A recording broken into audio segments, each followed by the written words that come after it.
Hey everyone, it's William Moore, and you're watching Beyond the Ties That Bind. I pray that everybody's having a great day.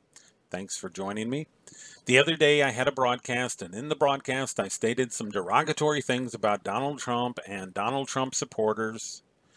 Then, upon doing some more research, I found out that I had made a mistake, so I'm here to apologize. If you go back to the press conference where Donald Trump was signing the $2.2 trillion coronavirus stimulus package, he stated that it was $2.2 trillion. Then he corrected himself and gave the correct number of $6.2 trillion. So I made a mistake in reporting just $2.2 trillion. What? Did you really think I was going to apologize for saying derogatory things about Donald Trump and his supporters? The man's an idiot. He's an egomaniac. Tonight he releases tweets talking about his ratings, his news conference ratings being Super Bowl like, being Bachelorette like. Mr. Trump, none of us care about your ratings. You friggin' idiot. There are people losing their jobs, losing everything they have. We don't care about your ratings, you baboon. Now, I could say some other things, but I have made a commitment not to cuss on this program anymore. Donald Trump is making it very hard for me to keep that commitment, but I'm going to. So, $6.2 trillion. And yes, I knew that because the Federal Reserve, I had talked about it already, had expanded its balance sheet to over $4 trillion just within the last few weeks. They are purchasing securities at a record $125 billion a day. We have Q infinity and beyond, quantitative easing infinity and beyond, a quantitative easing that will never stop. We're just going to fire up the printing presses and keep printing those greenbacks, those Federal Reserve notes. People think that this money grows on trees. Apparently, people think the money grows on trees. You have people who call themselves conservatives that are now being fiscally irresponsible. Okay, when a small business takes a loan or when a large business takes a loan from that $2.2 trillion stimulus package that came out of Congress that was signed by Donald Trump, that money has to be paid for. And it's paid for by the taxpayers. Now, I made a boo-boo the other day when I stated that each taxpayer was on the hook for about $6,000. Well, actually, it comes out to be $44,803.07. I'll repeat that.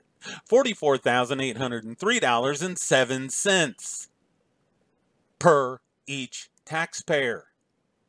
If you take 6.2 trillion and divide it by 139 million people who are paying taxes, you have a price tag of $44,803.07 per taxpayer.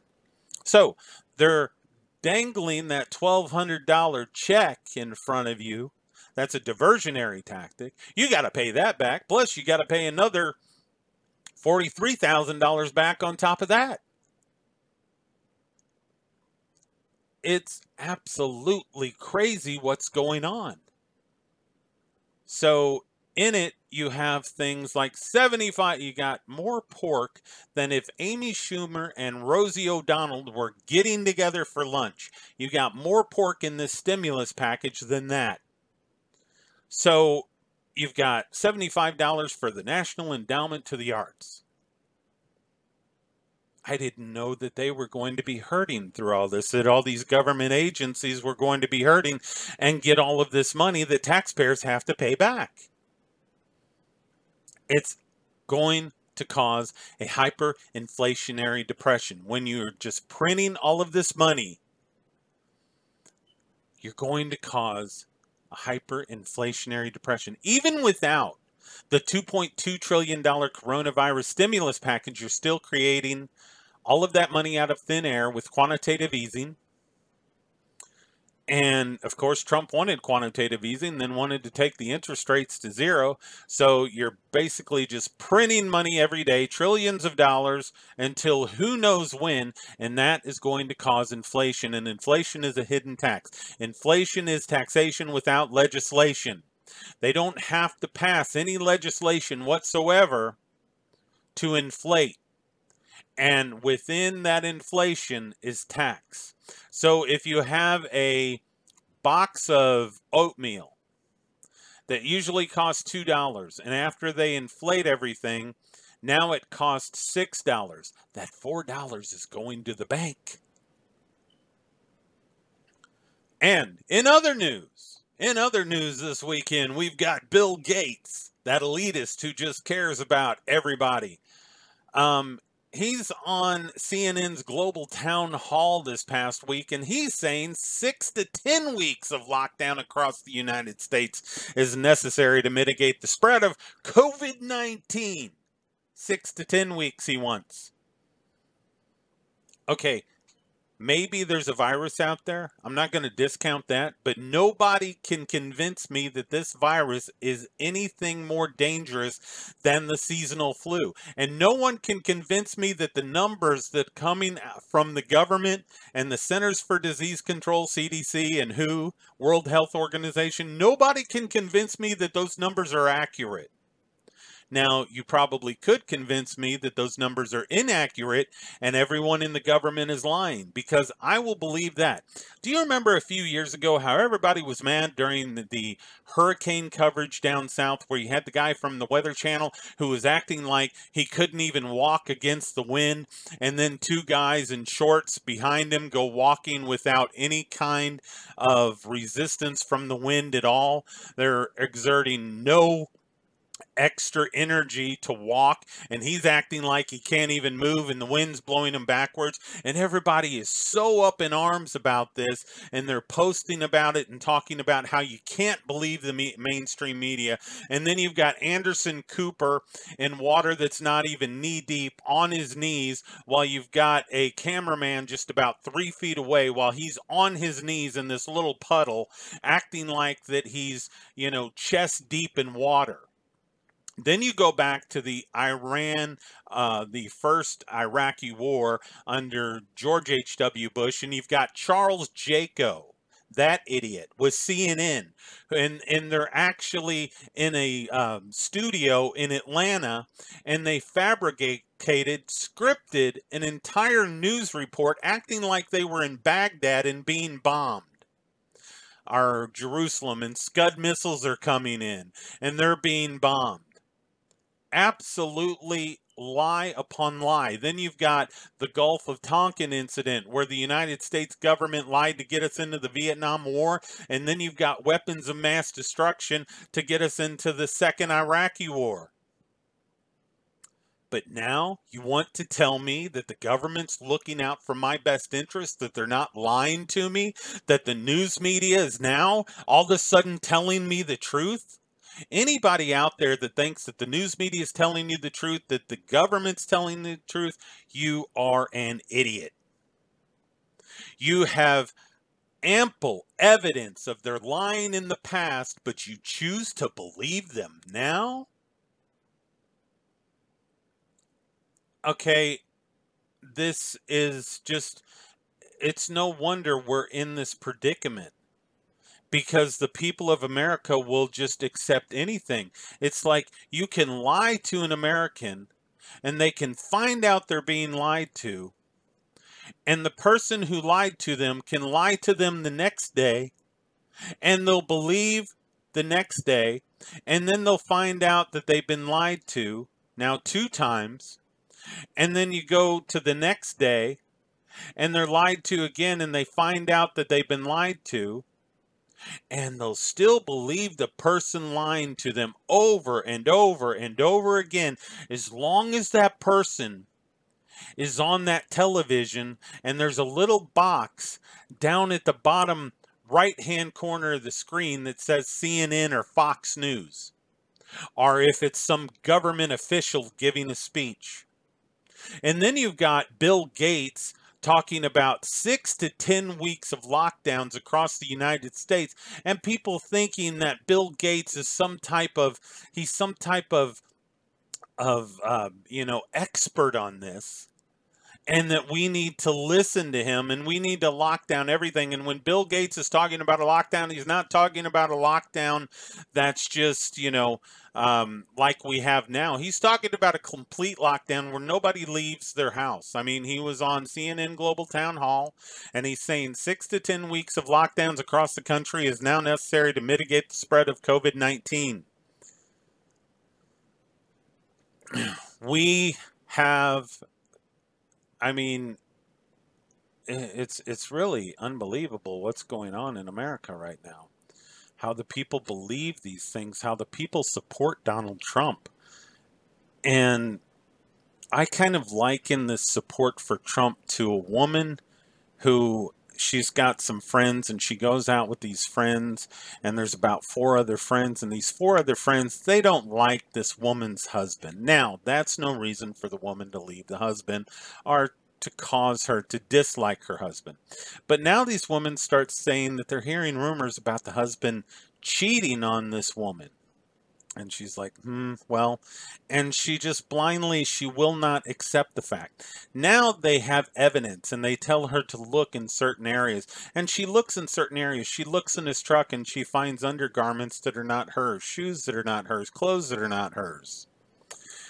But she still won't believe it, and she still supports her husband. Now, 9 months later, she's told that some lady that her husband, she's actually seen her husband with, is now having a baby. And she goes to the hospital. She sees this baby being born. This baby looks like the husband quite a bit, but she still won't believe it. And then maybe 3 months later, she's being kicked out of her house so this mistress who had a baby by her husband can move into her house. And she still won't believe it. She looks like a fool to everybody.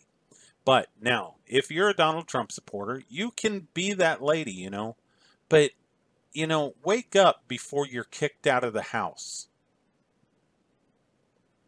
Because you're going to be replaced by Democrats. Because Donald Trump's agenda is completely Democrat and liberal. And eventually the Democrats are going to catch on that, hey, wait a minute, this guy, he's a Democrat. So catch on before they do, before you look like the bigger of the fools. So we have history, and I want to go back into history because in 1920 we had one of the worst depressions, probably the worst depression. And now if you go back and you look at the numbers, you're going to see numbers that you're going to say, well, that's not so bad. Unemployment was only 12%. Well, they figured it different back in 1920. And, oh, well, the GDP, that was, it declined 17%. Well, they figured GDP differently back then. So, back in 1920, we had the greatest depression. It was a worse depression. It was an inflationary depression, which could have been much bigger than the Great Depression, which started in 1929. This depression started in 1920, in January of 1920, lasted, I think, to June or July of 1921.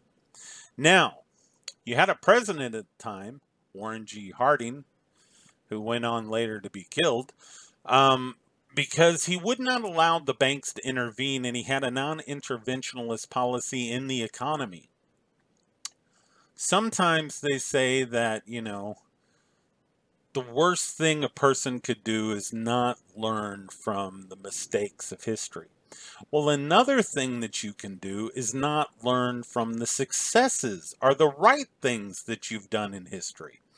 Warren G. Harding had a hands-off policy. As far as the economy was concerned, he told the bank not to do anything. And the economy started to bounce back. But then you have in 1929, they didn't start to implement a lot of government intervention right away. But by 1932, you had all of these different government interventions, this New Deal coming about. And historians now will agree that the New Deal did nothing more than drive us deeper into a depression.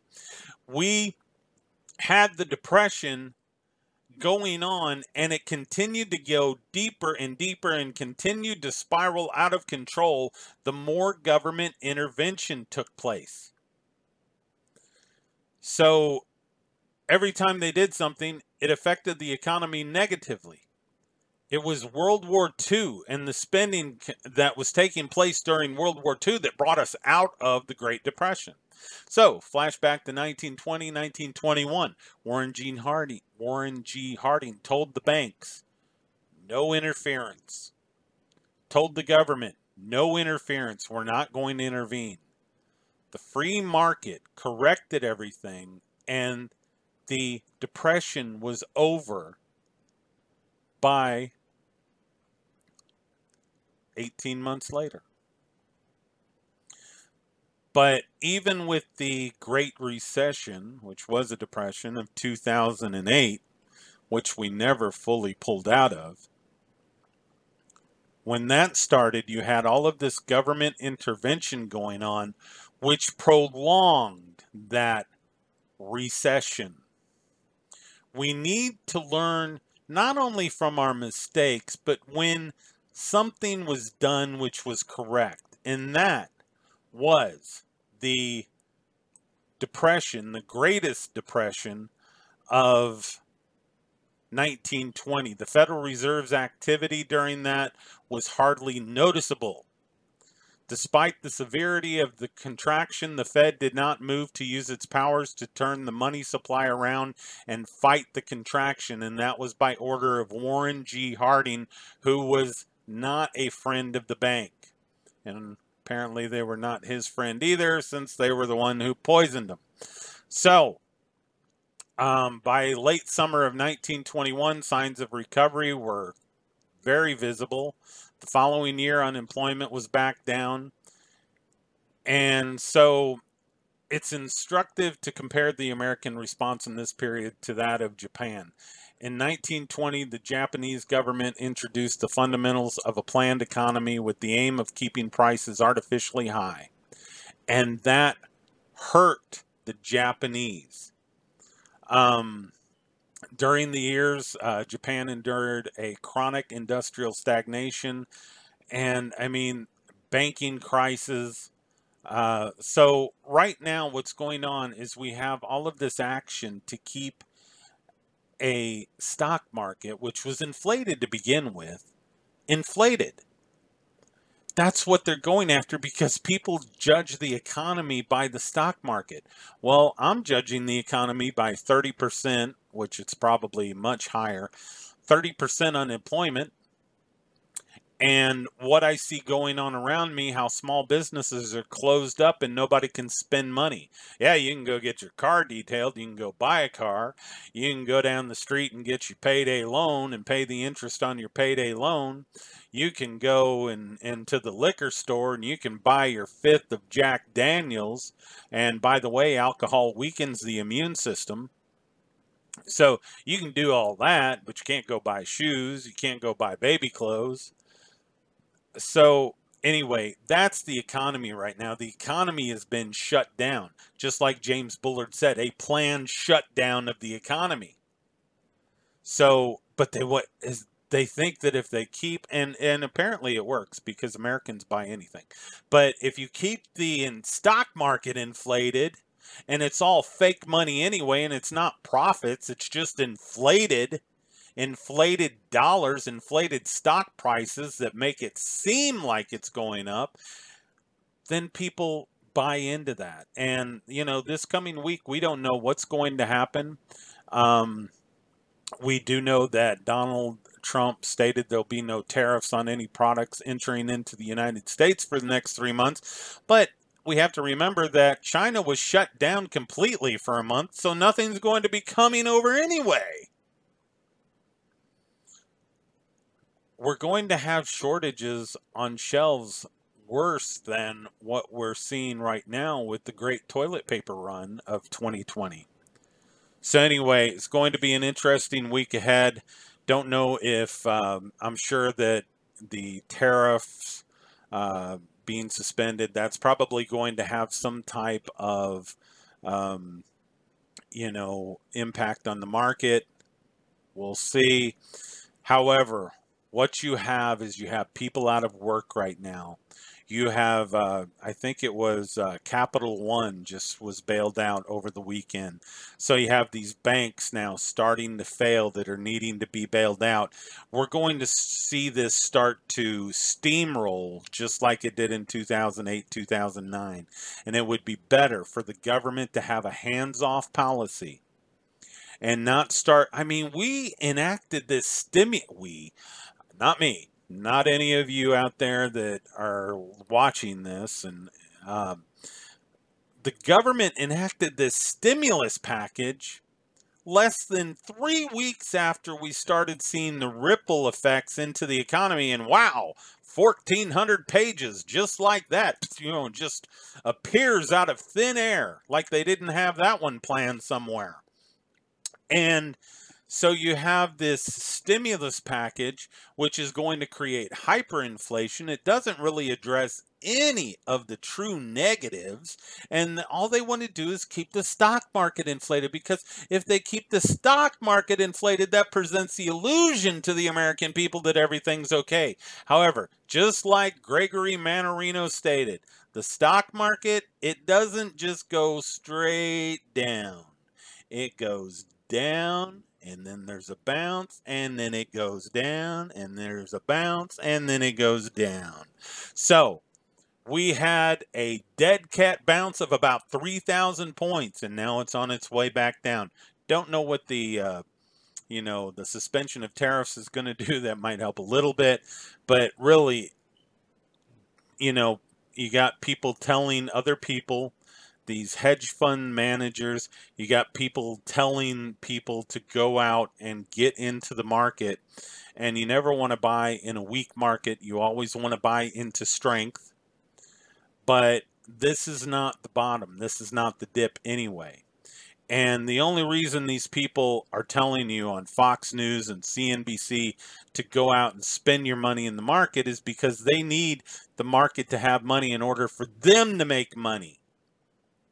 So it's going to be an interesting week. I still feel that some of the restrictions, of course, you had Donald Trump stating that now the social distancing guidelines are going to be extended out until the end of April. Then you've got in the state of Missouri the executive order from the governor here stating that these restrictions that he's placed upon the state of Missouri go until May 14th. So there's really no end in sight. They can't make up their mind on a date. Really, everything should open back up tomorrow. Those that want to stay home and believe all of the government malarkey, they can stay home. And the rest of us can go on with our lives. I kind of feel like, we go out quite a bit. Then me and my wife are the only ones propping up the economy, because every time we come home with a couple $100 worth of stuff. And we're going out quite a bit just because we don't want to stay in here. And plus, not going to listen to a bunch of government people tell me what to do, because I, and only I, have claim to what I do in my life and claim over my property. And just as my wife, she has claim over her life and her property. So, and of course, together we're a collective. So we have claim, not the government, not other people. Nobody else tells us what to do. We do what we want to do. Anyway, as I stated, I think things are going to get more restrictive because they're going to inflate not only the market, but the numbers concerning coronavirus. And they're going to inflate people's fears concerning coronavirus. People say that I'm fear-mongering. Well, I'm fear-mongering in what's real. At least I'm a realist about what's going on with the economy. Keeping to that commitment. I am a realist, concerning what's happening with the economy. The economy right now is crashing. And you Q-tards can throw whatever you want at me. It's going to bounce right off because nothing you've said in the past has come true. And if you think that a man who has no moral compass, who bankrupted a bunch of companies, who's a womanizer, is somehow going to be the savior of America, if you really believe that, I've got things that I want to sell you at a really good price. Good price. So anyway, week ahead, liable to be very interesting. We'll cover that as things start to unfold, but I do feel things are going to be more restrictive. I think we're going to see the economy continue to spiral downward out of control. We might even see a major drop of 2,000 to 3,000 points once again this week. It could steady out, but I see a lot of volatility in the market, and that's what, I was saying there was going to be volatility. We've already had volatility, and Gregory Mannarino stating the same thing. So I think there's going to be some ups and downs. The downs are going to be much greater than the ups, and the market and the economy are going to continue to go down, and you're going to have unemployment continue to spin out of control because we're just seeing the beginning of this, people. The beginning of money not moving freely through markets. And I'm talking about markets, mom and pop shops, small businesses. We're just seeing the beginning of this. So now as we go on, as we have this 1 week, then 2 week, then 3 week, then 4 week of nobody consuming and nobody manufacturing, then later on it's going to really hit. And you're going to see even greater unemployment numbers, and you're going to see, the cost of items start to go up and inflate, especially when we can't get any products from China or other places in the world.